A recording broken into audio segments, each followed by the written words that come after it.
The Trump administration is reportedly planning on stepping in as the uprising in Iran intensifies. Activists now say at least 116 people have died during protests challenging Iran's theocratic regime. Madeleine Rivera joins us live from Washington with the details. Hey, Maddie.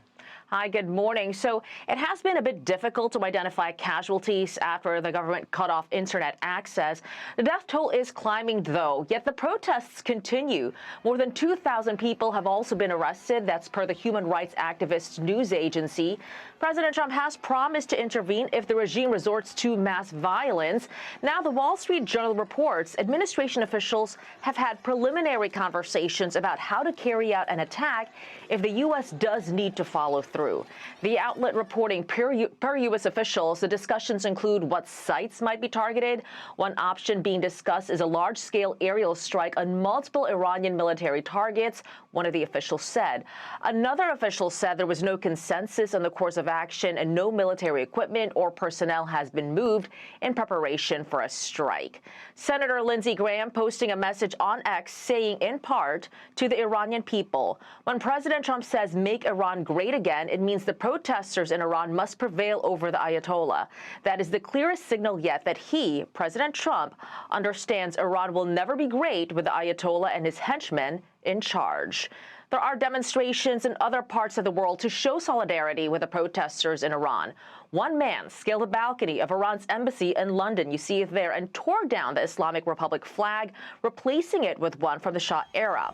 Iran, meantime, says they'll retaliate if the U.S. attacks, saying U.S. military bases, ships, and other assets in the region will be considered potential targets.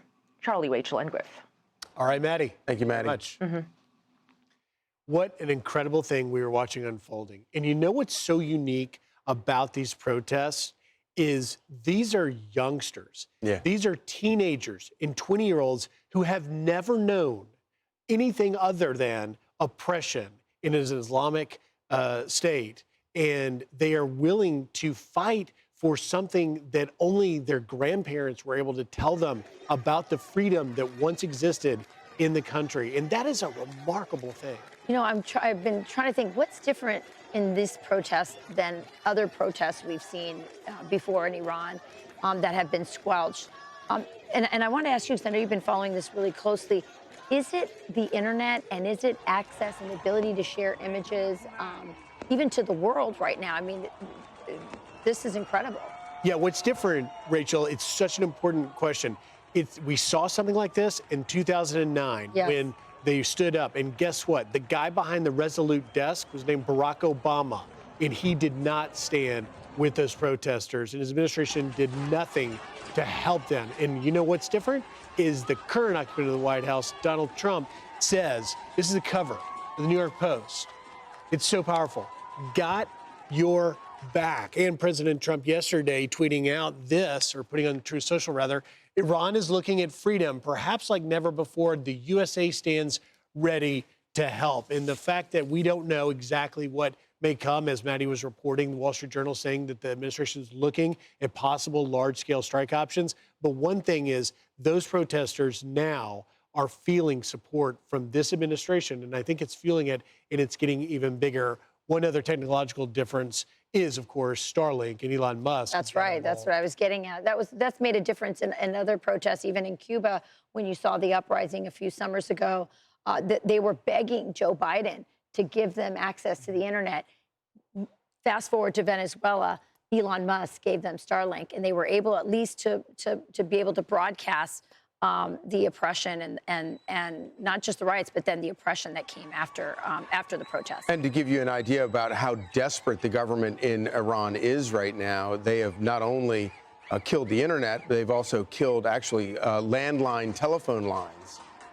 So in an effort to squelch this, and in some places they've actually cut electricity to parts of Iran, to parts of cities, to silence these people. And of course, it's obviously not working. And Griff, your point about the difference between Barack Obama and Donald Trump is so important, because most of our global politics and all of our Middle East politics have been defined by the bad actors in Iran since 1979. And what is interesting about it is that Barack Obama, his whole new worldview was to hand control of the Middle East over to the mullahs of Iran, and it has emboldened them. And you probably added another 15 years to their reign because of that.